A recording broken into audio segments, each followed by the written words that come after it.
Welcome to Toast. Swine flu free since 2003. Get a piece of it. Quick roll call off the top. Terry Siakis, Kevin Rudd is set to announce Australia's greatest military build-up since World War II. What would you do to boost our defence force? Well, in addition to their usual weaponry, I would like to kit them out with nail guns. You should never underestimate the element of surprise. And how surprised will the enemy be when our troops keep knocking together pergolas? Yes. That will be such a shock. Charlie Pickering, how would you boost the defence forces? I would immediately deploy the Essendon Football Club to wherever there is a job that needs doing. They are our bravest and the best we have, and if we need to breed with them to get the numbers up, I'm happy to put my hand up. I salute you, Bombers, and all who sail upon you. Your hand up what? Justin Hamilton, how would you boost the Defence Force? Nukes. Nukes. We need lots of nukes. I reckon we just start nuking places left, right and centre. You can get nukes from North Korea, Iran. There's heaps of nukes to go. Coming up on Toast this morning, have you ever seen a UFO? If so, we want to know about it. We'll be speaking to a man who lives in a bona fide UFO hotspot and ask him, are they anything like E.T.? Plus, have you ever laughed somewhere you shouldn't? Have you gotten the giggles at a funeral and been pretty sure that even the departed scowled at you? It should come as little surprise that Justin Hamilton has been there, done that, and survived to tell us the tale. All that and more. Yes, more. Could mean anything other than less or the same amount, but there will be more on Toast with Terry, Charlie and Justin on Triple M. Terry Siakis, what is fresh off the newswire this morning? Well, in news fresh out of Washington, Apollo 14 astronaut Edgar D. Mitchell has told a delegation of so-called ufologists that he believes we're being visited by aliens. The 79-year-old astronaut, who was the sixth man to walk on the moon and who holds the record for the longest moonwalk, presuming you exclude Michael Jackson, said it was time for the US government to stop covering up the truth. Now, this guy is 79 years old. He's 79. Yeah. I don't mean to be ageist, but You are. should we? Well, I am, Come on, clearly. Tex. What are you doing? Should we give him cred as a former astronaut about this, or should we give him a cup of tea and a good lie down? Don't be like that. That's ageist. You said you weren't going to Well, be that. I Now, just- I'm 100% behind him because you know what he is? sceptical. Why? Don't be sceptical because Buzz Aldrin has talked about this. He was the second man on the moon. Oh, yeah, I know my people on the moon facts. who And, was you know, fourth? the other thing Who's is the that fourth on the moon? that was Jim McCracker. He just he had his own moonshine out the back that exploded and he landed on the moon. But the thing is that you know what I reckon it is? I reckon these guys had been in a cone of silence for years and they're getting older and they don't care anymore. They're telling it how it is. They know facts. They know things. They don't care. They're letting it out. That's what happens when you get old. What's the first thing you say to, your granddaughter? Oh, you've stacked on some weight. You wouldn't say that when you were younger, but as you get older, you don't care. You point out the facts. She is fat. I see what I don't get right. I understand that. I understand that they loosen their marbles a little and they'll say whatever they're thinking when they're a bit older. But I kind of think if you want to get the world's attention and let them know that there's aliens, surely when you got off the spaceship is the time for that. Well, No, yeah, the why world's- did he say The it world's then? attention No. is the world's attention is on you. You're doing a press conference. They were You're a under hero. contracts. They weren't allowed to talk about this stuff. They're talking about it now. if- They want Obama to release all of this information. There's been stuff going on for years. Where This is is interesting stuff, but you release it. It brings religion down. It brings down organised society. Where's it in the Bible? People are going to Can have I to just- rewrite the Bible Can I just say, why are you wearing a tinfoil hat this morning? because they can get into my brain and get my information. That's important. I'm worried that this is a last-ditch attempt by this guy to get a bit of publicity because he is the sixth man on Yeah. the moon. He's the sixth man. There's 5 that went before him. Yeah, but it's not like winning a marathon. It's to the moon. Yeah, it's I like know. way up there. But this guy, he lost his glory. The guy who went, that's one small step for man. And then by the time this guy's turn came around, he was probably there going, yeah, what he said. Like, he needs something to make a mark on the world. And I reckon this is what he's trying to do by saying that But there's if he wanted aliens to make among a mark, us. he could have just dropped his space pants and done a whiz and written his name in cursive on the moon. No one would have done that. This is important stuff. Look, the thing is, we've clearly got some heated opinions, but I think we need to speak to an expert on this. Okay, I'll go with that. We are going to get on the line a chap named Lou Farkas. He actually runs a holiday camp in a bona fide UFO hotspot in the Northern Territory, and we're going to talk to him all about it. That's up next on Toast. We're talking about UFOs. Hot off the story about this astronaut who's come back. He was the 6th person on the moon. That's an exclusive club. Yeah. And he's come out now that he's a bit doddering and needs a bit of help getting his trousers on in the morning. Wait a second, they're your words. Okay. Now that He's 79. now that he's losing a grip, he's come out saying that there's definitely aliens, Yeah. and the government knows everything about it. And there's one thing we want to know: have you ever seen a UFO? Someone in your family seen a Yeah, UFO? lights and in you the think they're a bit sky. mental? Weird activity. Yeah. It's quite common, apparently. Maybe even the occasional sighting of the fat kid from Hey Dad. You know, Possible. anything. But if you've seen a UFO, let us know about it. Someone who has seen a UFO, and at least lives in one of Australia's bona fide UFO hotspots, is Lou Farkas, who runs the Wycliffe Wells Holiday Park, which is a guaranteed UFO hotspot. Thank you very much for joining us this morning. My pleasure. Now, can I just start off by asking, obviously a lot of people, they come and they stay at your holiday park to go UFO spotting.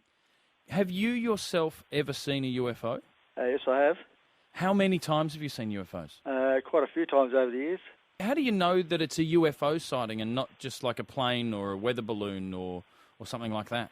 Well, I mean, we get a whole range of sightings here. First off, of course, the most common thing is just coloured lights zipping around the skies at phenomenal speeds and doing fancy manoeuvres. But when they're actually close up, you see the shapes of them, so they're pretty obvious that they're not planes. Oh, okay. What kind of shapes are they? Are they what we see traditionally, or do they take on different types of shapes? One time I had one that looked just like a cloud.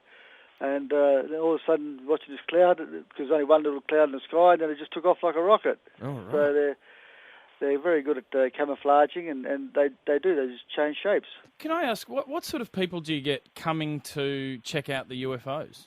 Well, over the years, we've had people from all over the world, UFO-type observers, being scientific people, and also just people that are interested in the subject.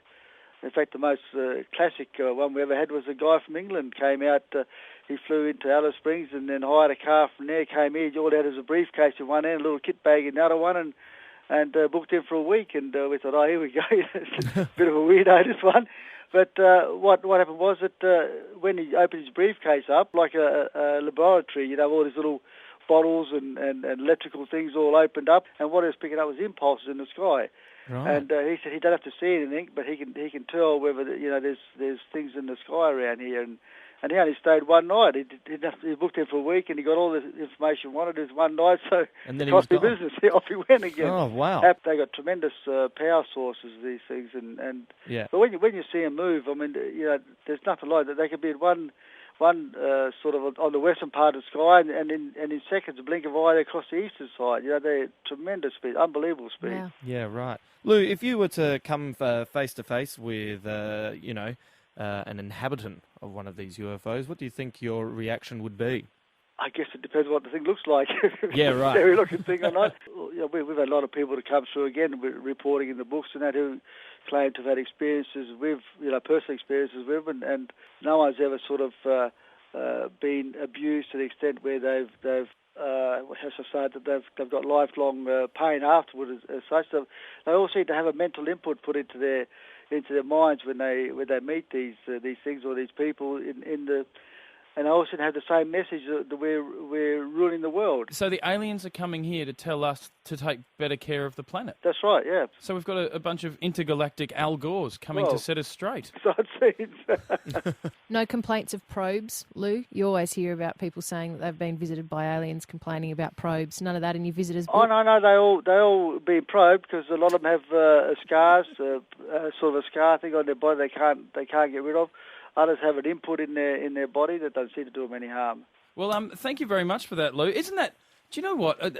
There's so much fear of aliens coming to the planet and being so aggressive. Isn't it nice to know that they're just coming down and saying, go on, put it in the bin, tidy up. Yeah, they're probing while they do it. Yeah, but probing with good intentions.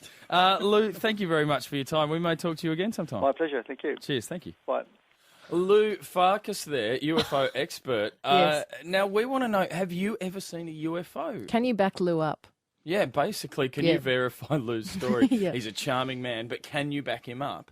I'm looking at one right now. It's just outside, and I think it's the program director, Triple M. Sorry, I get very confused with this. When stuff. we say UFO, we're talking what sort of things, Charlie? Like lights in the sky? Flying saucer, or even just an object in the sky moving in a way that a plane can't move. Yeah. Because that's or- often the thing. People talk about seeing lights in the sky moving at speeds that tend to suggest it's not an aeroplane or not a helicopter. I'm mad for this stuff on YouTube. You'll see an object and it's just sort of sitting there, and then it's like, oh, I forget.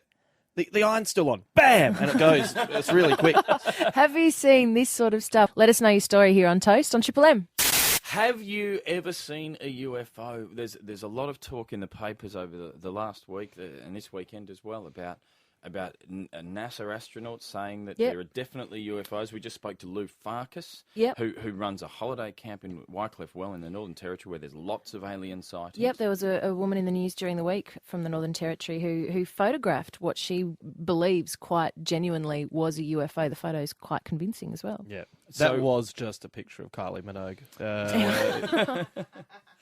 Now, we want to know, have you ever seen a UFO? Give us a call. 133353 is the number to call. And we have someone too. So. We do. We have a couple of people, which is lovely. John, have you ever seen a UFO? Yes, I have. Take us through where you were and what happened, mate. I was at Darra in Brisbane, just sitting waiting for a business to open at about 10 to 8 one morning, and sat and watched this UFO for about 10 minutes hovering over a cow paddock. Right. What did it look like? It was black, about 5 or 6 metres in diameter, oval shaped, and spinning very quickly. It was very hard to focus on it. How far off the ground are we talking exactly, John, just to give us an idea when you say it was hovering above? Probably about 100 metres. Okay, so that's fairly low. Now, Yeah, it was very low, yeah. a lot of people, when they talk about seeing a UFO, talk about how they feel a lot of energy coming off it and it can affect electricity in the area and stuff like that. Could you feel some energy, some force coming from this UFO? I could feel that it knew I was looking at it. That's the way I felt, but I was, crapping myself. Yeah, as you would be. So it was. You found the experience quite scary. Yeah, I was a bit nervous, but I was waiting for someone to come in and open the gate so that I could verify the sighting, and it just, as soon as someone came out, it just disappeared, just vanished into the sky. Now, who have you told about it and how have they reacted? Not a lot of people, but just, family, but I never, try and, say that they're out there, but, I believe they are, that's for sure. Yeah, and well, you believe that you've seen one, and that's fair enough. John, have you or were you at any stage when you saw this UFO or this alleged UFO? Were you probed, John? I don't believe so. No, because I'm tipping you'd know if you were. But It's a question we have to ask. Yeah, that's a good thing. That is a good thing. John, thank you very much for calling. 133353 is the number to call. Have you seen a UFO? Dean, have you seen one? Yeah, actually, last night I did. It was in the Herald Sun this morning, actually. Probably about 20,000, 30,000 people did. It was above Terry Wallace's coach's box at the MCG. But Oh, my God. when the siren went, it vanished. Having a crack at the Tigers, Dean. Extraterrestrial powers got the Tigers over the line, you reckon? That's it for another week. You were watching the match last night, Dean? Yeah, I go every week. Can I So, ask you, Dean, at any stage during the match, were you probed? No, but let me say, Terry Wallace has no more lifelines left. You heard it first Harsh but fair. from Dean and the aliens. They've knocked it on the head. 133353 is the number to call if you have ever seen a UFO. Well, give us a call if you've been probed. Oh, yeah, if you've We're just always been keen. probed Yeah. lately. I'm being probed at the moment. 133353. This is Toast on Triple M. Have you ever seen a UFO is the question. Yep. The secondary question has also been, have you ever been probed? But we're sticking to the UFO thing for the time For now. being. For now. For now. I love this stuff.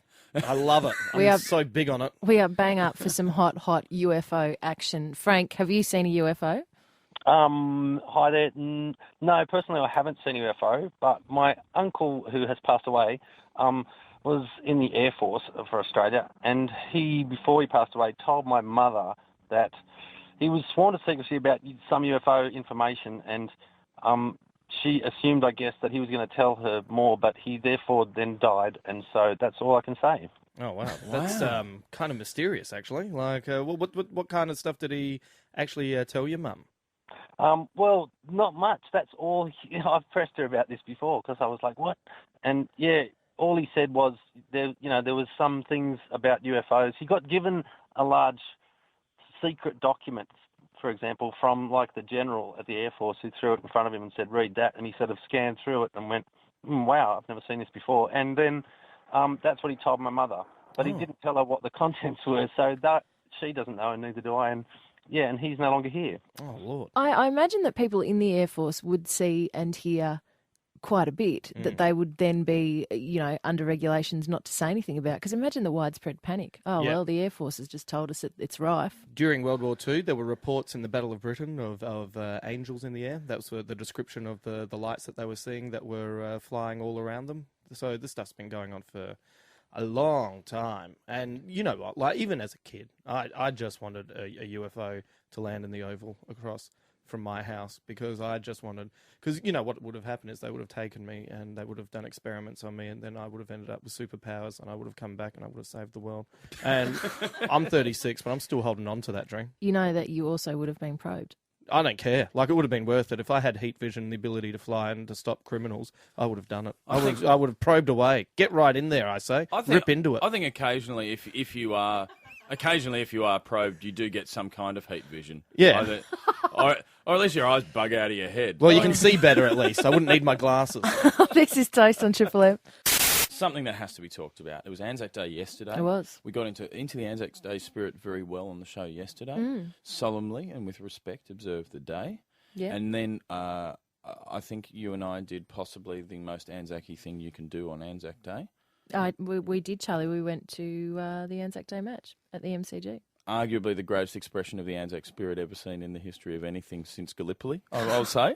Pretty much. Essendon got up over the Pies by 5 points yesterday Yeah. in like the last 30 seconds of the game. It was 3 goals in the last 5 minutes by Essendon, who had been struggling to kick a goal for a while there. Like, Collingwood was all over them. And then it was like Essendon went, oh, wait a second. Yeah. We can win this. Yeah. And then just went bam. That was really exciting at the end, especially when they...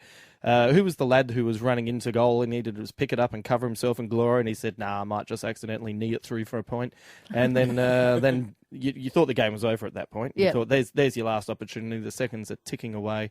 And then suddenly the Anzac spirit, one of those guys just pulled out a bayonet, stabbed a Collingwood player.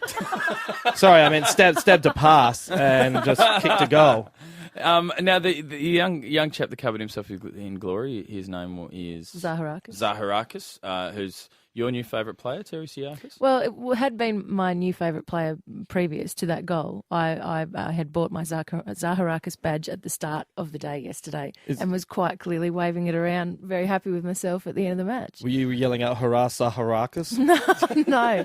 Well, it's sort of... I wanted to shorten his name, but I couldn't quite figure out how Zari. to... Well, I don't know. Was it Zaha? Was it... The carcass. I don't know. Something. Rip into it, the carcass. Well, his surname, very similar to mine. Funnily enough, Zaharakis and Siakis, they come from the same parts of... I'm not sure if it's Greece or Turkey, actually. Thank God he didn't marry. But one of my nicknames at school, play on my surname, was Piss on Your Carcass, which was nice. Right. So I'm sure that he gets plays on Carcass on his surname as well. But sadly, it wasn't being yelled out yesterday. So if you're going to do it like as Aussies would do it, piss on your Zaharakis and wee on your Zaharakis. Wee man, we are. Yeah. Pisser! Go out there, golden shower. Now, obviously, winners are grinners and losers are just losers. But what happened after the match yesterday? Mick Malthouse gave a press conference. Not happy.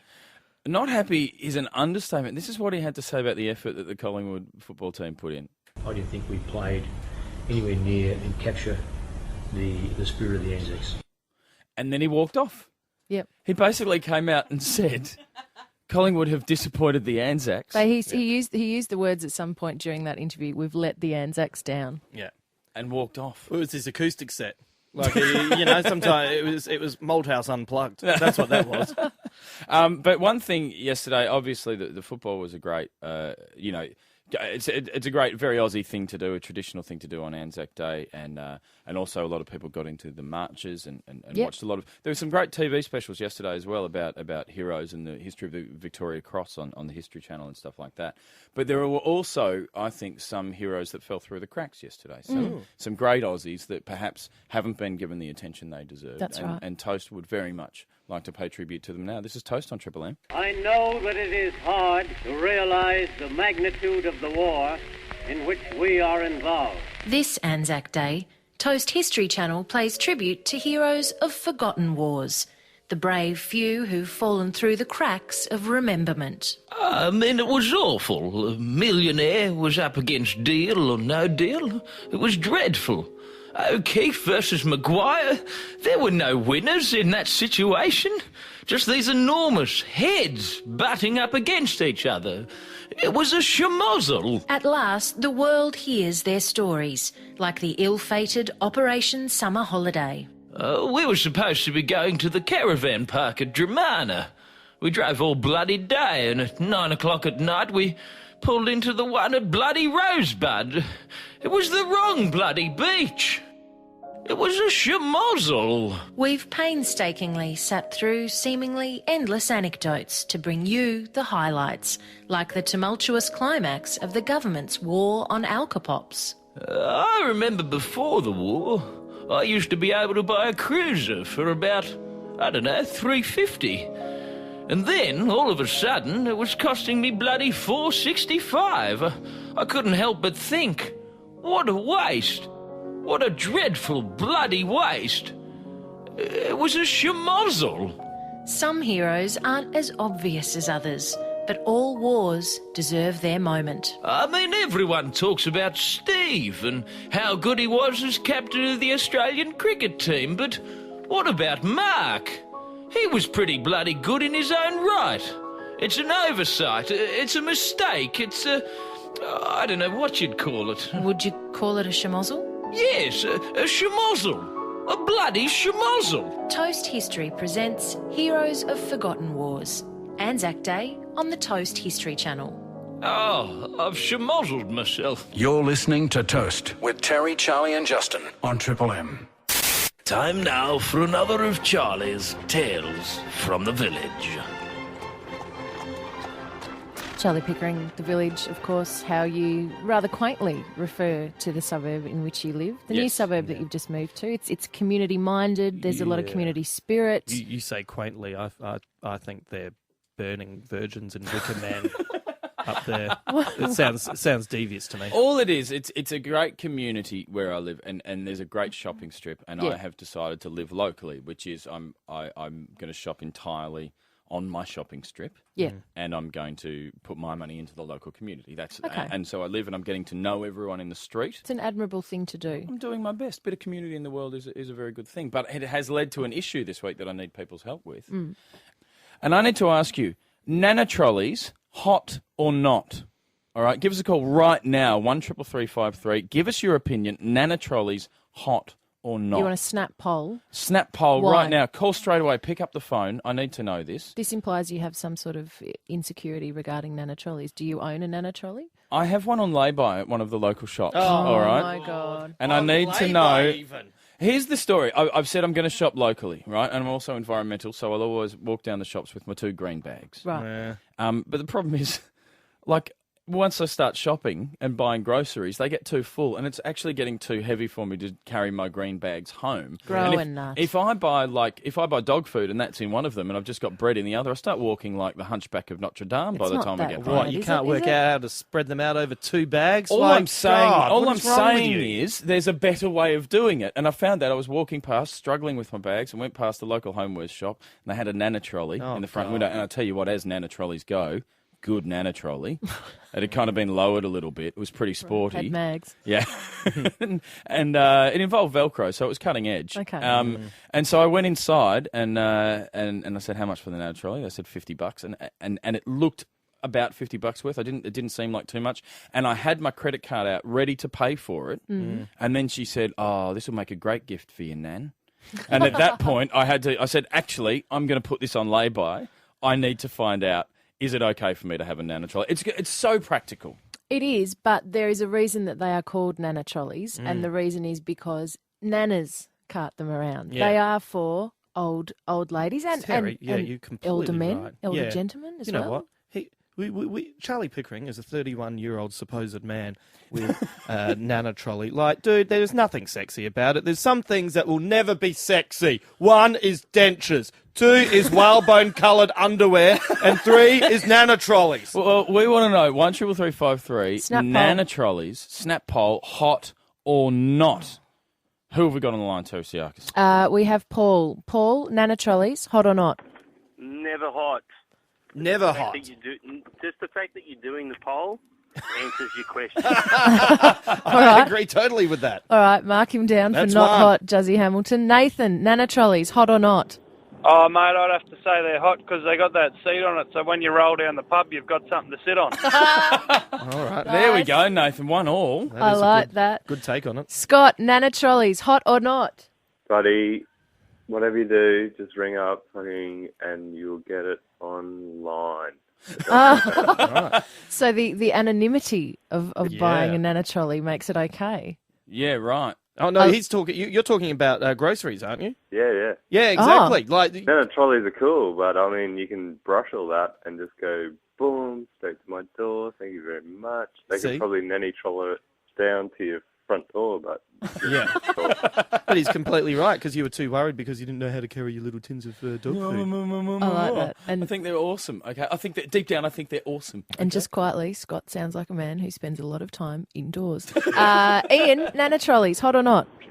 Could go either way, because if Jennifer Hawkins was walking down the street with one, yeah, that'd be hot. But fair enough, man. A guy walking down the street with one, maybe through Paddington, might appeal to the other guys, but certainly not hot. Yeah, I'm putting that as a not. Excellent. And to wrap it up for us, Carmen, Nana Trolleys, hot or not? I don't think it actually cares. I'm just on my way into the Vic market as we speak, and I think you'll find that most people have them.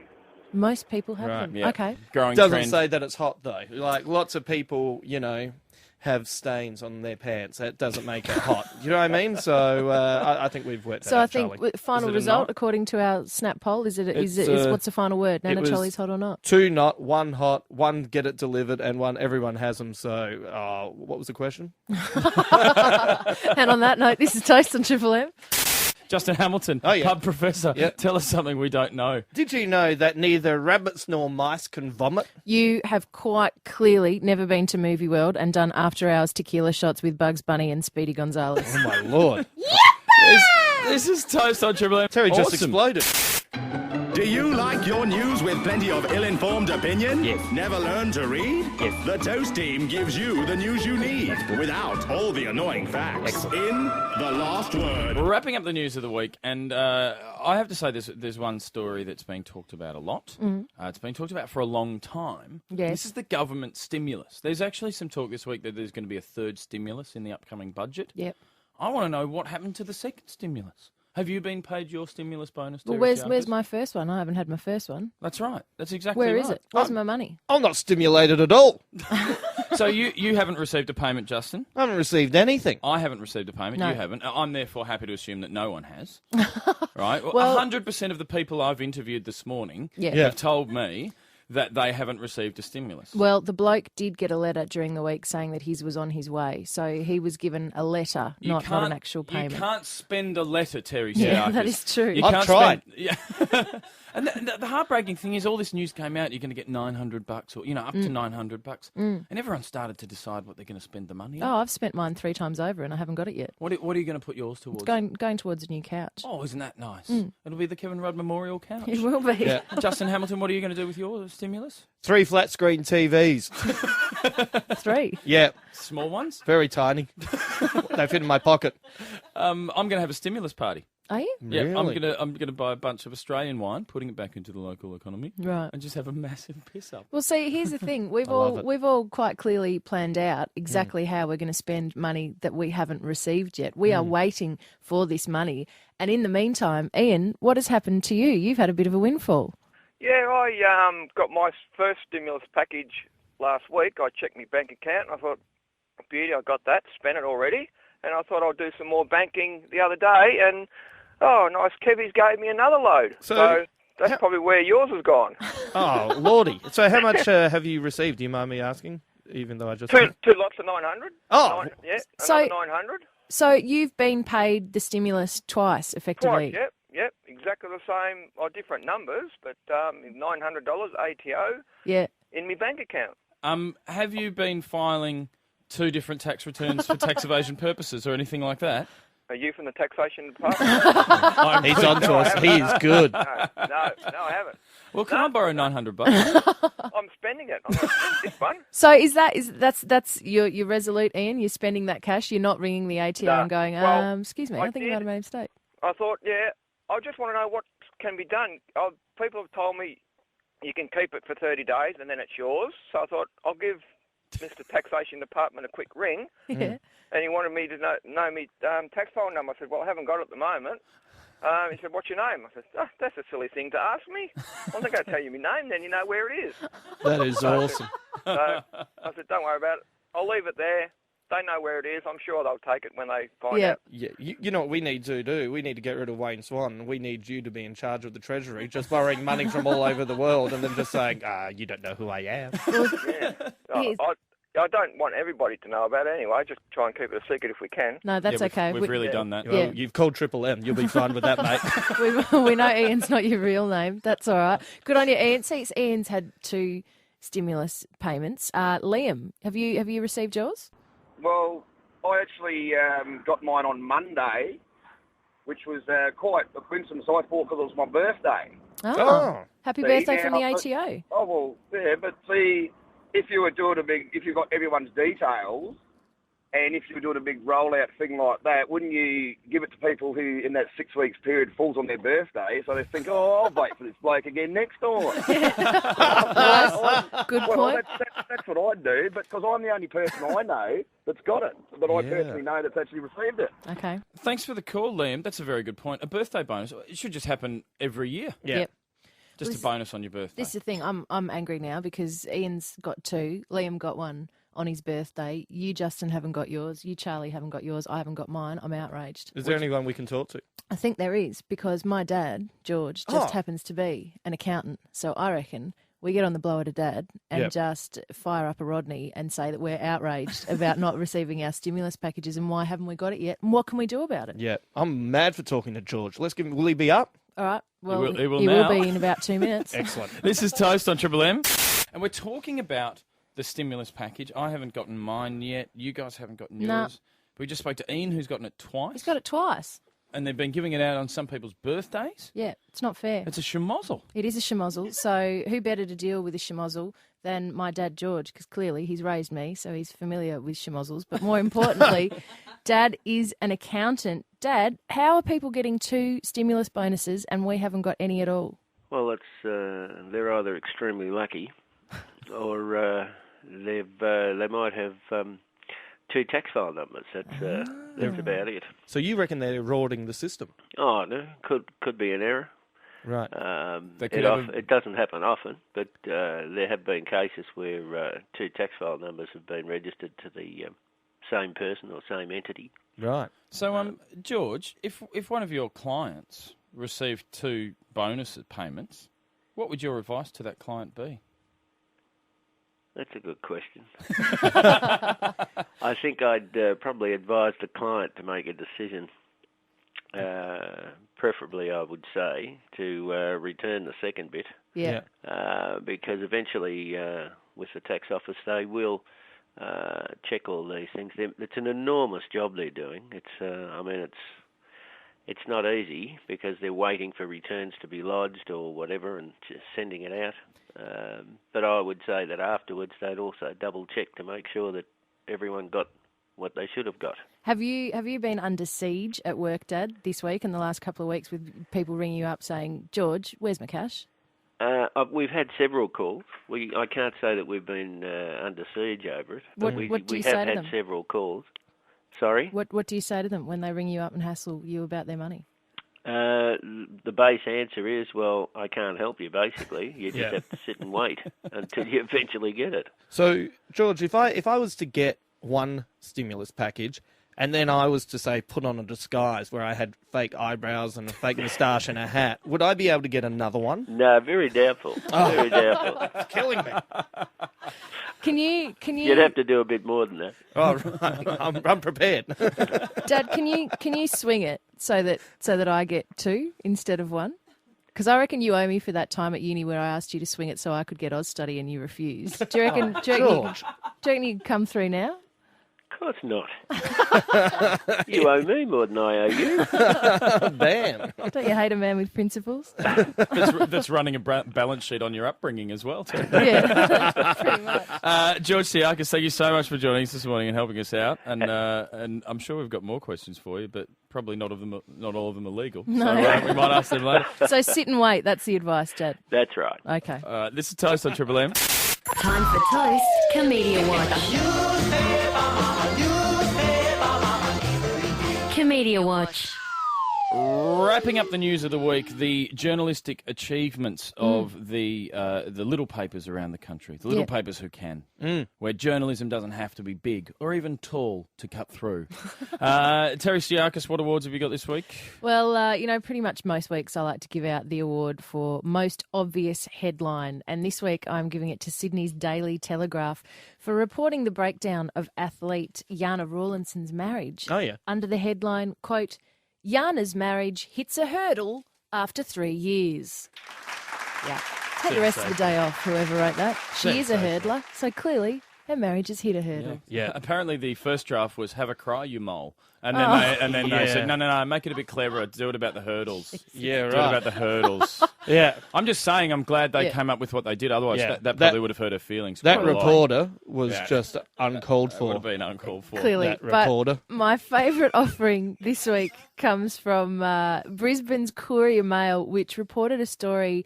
They had this story about apparently newborn babies in Queensland hospitals are getting mixed up and given to the wrong families because they're not being tagged and identified properly when they're born. And I'm giving the award for best comment on an issue to Nicole of Brisbane, who wrote a letter to the editor about the mix-ups that consisted simply of one sentence, that sentence being, okay, so now that would explain my brother. Good work. If only it could be explained Good so work. easily. Charlie, what have you been reading? This week, I would like to give the Chillax Award. Oh, and this that's is a new one. for headlines to make you calm no matter what the story is. Okay. And this goes to the Daily Telegraph. I followed them for most of the week. Tuesday, there was a story about how a mum had left a newborn with someone to keep an eye on the child, just to look after the child. Right. And the headline, which was as big as the front page, Saving Baby Sunday, right? That was Tuesday. Yeah. And then Wednesday, fixing a tax loophole. Kevin Rudd wants to fix a tax loophole. Tax the rich! And then on Thursday, a little thing, a gentle article about people smuggling and how people actually get out to Australia.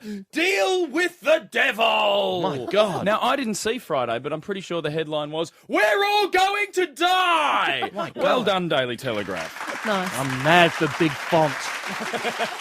Juzzy Hamilton. Oh, I've got two from the Sydney, Justin Hamilton from the Sun Herald. And anyway, so it goes a little bit like this. One is the award for getting in touch with the Oriental side, and it was a picture of Eddie Maguire as an umpire doing some Tai Chi. He looks so good. He's just stretching out there. I think this one's called the Overweight Swan. So that's quite good. There we go. Thank you very little. And then also there's in the Herald Sun, there's this great story. This is the award for maybe these pictures shouldn't have been so close to each other. And on one page, it's this little fella who kicked 26 goals in an AFL little Auskick match. 26 goals. Like, that is amazing. Brilliant. Yeah, that is brilliant. And there's a picture of him having a kick. And that is awesome. And I say, well done, little fella. I love you. I love you, little fella. And then I turn the page, and then there's an exact picture of a bouncer kicking a guy, and it doesn't say where's his 26 guys that he kicked that night. Like, It's you know, the exact same pose. It's exactly It's the exact same pose on two different pages. just makes me really happy. That's brilliant. Oh, I think one of them. That is brilliant. One of them could get picked up in the draft. Yeah, and the other one's a kid. Yeah. This is Toast on Triple M. Terry Tsiakis, I believe you successfully conceived a fetus. Yes, not on my own. I should point out the bloke was involved. At least I think it's the bloke. But no, up the duff, bang up the duff, and right up there. developments this week. The belly button is popping out. Oh, as in my belly button is popping out. I'd be concerned at this stage if the fetus had a belly button. Yeah. That would imply that all was not well. every time you talk about your belly button popping out, mine pops out in sympathy. I'm getting phantom belly button pops. Yeah. I'm lactating right now. Yeah, I know. my Gotta navel. put your shirt back on. My Stable is having a coming out party. It's official. But because everything's getting bigger and the sprout, as we are affectionately referring to the fetus, is getting bigger. And not only getting bigger, getting a little bit literary. She's kind of started writing her memoirs. Meanwhile, inside Terry's womb.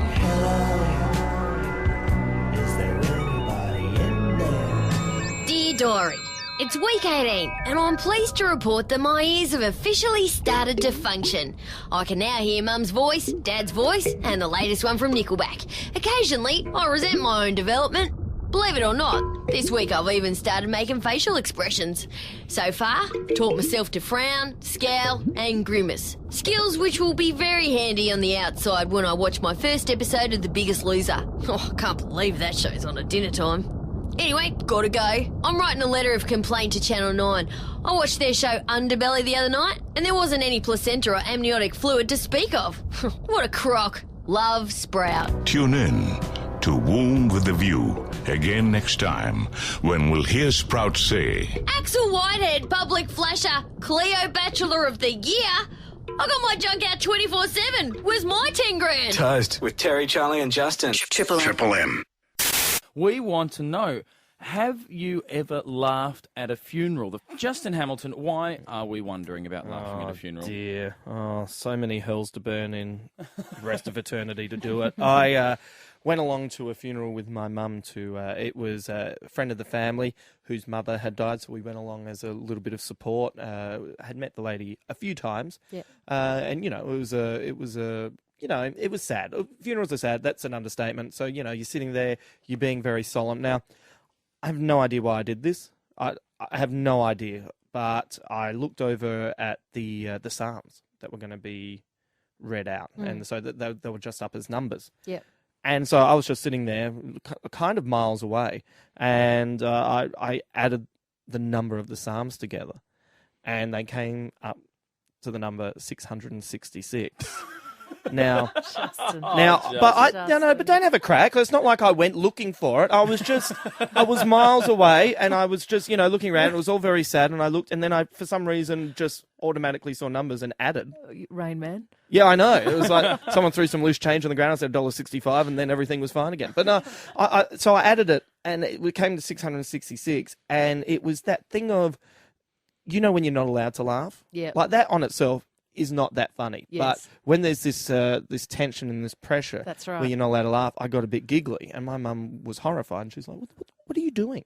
And I said, I can't tell you. And she said, no, you have to tell me. And I said, add the number of the Psalms together. And she did. Next thing, my mum's got the giggles. Was it like Chinese whispers? Did it spread along the pews? No, we really kind of bunched up and just tried to change the giggles into, looking like a bit of a cry. Shoulder shaking. Yeah, oh my God. But it was funny because my mum was furious and then she added him up and then it's like, oh my boy, how can I stay angry at him? Give us a call if you've ever laughed at a funeral. We want to hear about it. Have you done this, Charlie? Yeah, I was at a funeral. This was about a year ago. And once again, it was a very solemn service in a church. And this is very juvenile.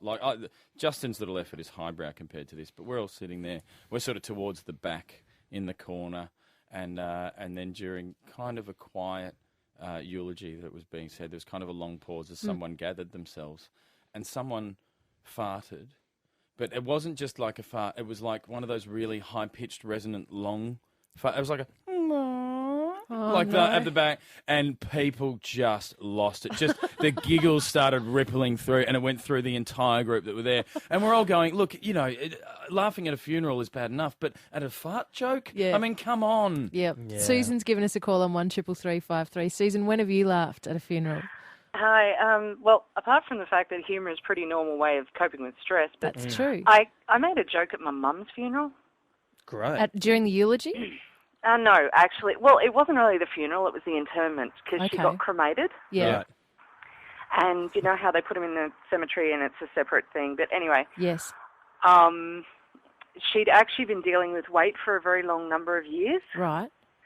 And as I looked at the little box that we had, And I went, oh, Mum, that's a drastic way to lose weight. And how did that go down with the rest of the people there, Susan? Oh, they were horrified at me. They just looked at me with... Her sister was there, and they just had these looks of absolute horror on her face. And I was just... I could hear my mum laughing. I'm sure she was laughing because she had a great sense of humour. Yeah, that's the thing. Like, you were, of course, very close to your mum. If your mum would have laughed, then I think it's completely fine. Yep, and as Susan made the point, it is a way to deal with sadness by having a laugh and finding a funny moment. Juzzy got the giggles at a funeral. Yeah, look, I didn't mean to do it, but I was sitting there and the number of the Psalms was up on the board. For some Rain Man reason, as Terry pointed out, I added it together and it came to 666. Yep. Found it mildly amusing. Told my mum, who was angry at me for laughing. She found it hysterical. Yep. I still don't know why they had the line underneath and tallied it on the bottom of the Psalms either. That's not cool. You don't do that. Cool. Yep, and you had a fart at a funeral, Yep. which, fart's always funny. I don't care shelf. what anyone says. Yeah. You're not lowering yourself, people. You're just enjoying life. We're asking you when you have laughed at a funeral. Badger, if that's your real name, when have you laughed? Yeah, at a that was funeral? beautiful today. Yeah. When have you laughed at a funeral? I was a while ago now. It was actually a priest who got me going, but he must have done about 3 funerals through the day. It was Catholic church there. I didn't know the person that passed pretty well, but anyway, like I said, he must have got it mixed up. He'd been drinking the wine too much, and he was trying to bless the person. He put the glass, he put the bread, and he forgot the name, and then he started laughing himself. He'd been drinking all day, the poor bastard. That would be... Sorry. Sorry, Badger. I held it together for as long and hard as I could. I nearly did a fart myself when I heard this thing. Like I said, I was trying my hardest not to disrespect the person. I met him a few times and everything. Like I said, it was a while ago. Yeah. But, man, when I got outside, didn't I lose it, mate? And the priest, he knew too, because later on, when we were going, he was there trying to clean himself up, mate. He probably wants to go to AA or some bloke. I imagine that would be an occupational hazard for priests, because you've got to, when you do the mass, you've got to drink a bit of the wine, and then you've got to have a bit of a drink with the family, and before you know it, yeah. Stephen, when have you laughed at a funeral? Well, it wasn't quite a funeral. It was actually at the Holocaust Museum, which was it was on a school excursion, and me and my friends we'd read all the literature in Year 12 and was trying to understand what happened in the Holocaust. And unfortunately, it came out at the same time as the 12th Man brought out his new CD. Oh yeah. And they were talking about taking the mickey out of all the soccer players' names. Yep. You can ski, you can't ski now, and all this. So we're all calling each other these names on the bus, and laughing and carrying on. And the teacher, we're just about to go in, and the importance of the moment came down, and that tension built up, and the teacher saying, "Look, you got to take all this serious." And we said, "Oh, look, we know." And this lady came up, and then she says, "Look, I'm about to tell you the story of me surviving Auschwitz. And my name's such and such Winofsky." Yep. Oh, no. I've never bitten my cheek so hard. I turned to look to see if anyone else was laughing. I just saw my friend, his face was bright red. Yeah. And I'm just going, please, no, not here, not here. And it was too late. And it wasn't quite a funeral, but very, very close. Thanks very Indeed. much. Yeah. And see, it's not a disrespectful thing. You can't help it when a laugh comes. No. It's authority. When there's an authority around, no matter what that authority is, if you're not allowed to laugh, it just amps it up. Exactly. To wrap it up for us, another Stephen, very quickly, when have you laughed at a funeral, mate? There's 6 grandchildren. We were the pallbearers, and I was on the front right-hand corner, and my 7-foot cousin was on the front left-hand corner. Oh, no. And it must have been raining that day, the bagpipes going off and all that stuff, and as we were sort of right up to the edge, he slipped and he's gone in the actual hole. Oh, no. The burial hole? Pardon? Into the grave? Yeah, Oh. and he's about 7 foot tall, and then the funny thing was, there's just like his hand coming up, scrabbling at the side, trying to get out. And did everyone else laugh, Stephen? No, only the grandchildren. Because it was my grandfather and all his friends there, and they were all dressed in kilts and Scottish and all that. It's real serious, and we lost it. The others nearly went in too, though, because it was pretty funny. Oh, my God. There he's crawling out of the grave looking like he's just escaped from an episode of Buffy. Yeah, that is a great image for us all to take with us at the end of Toast It's for nice. another You can't weekend. top that, falling into a grave. We will be back at 7 o'clock next Saturday with a bit more Toast. But if you want to listen again, go to triplem.com.au, download the podcast, and you can listen to all of those amazing funeral stories and everything else from the weekend again. This is Toast on Triple M.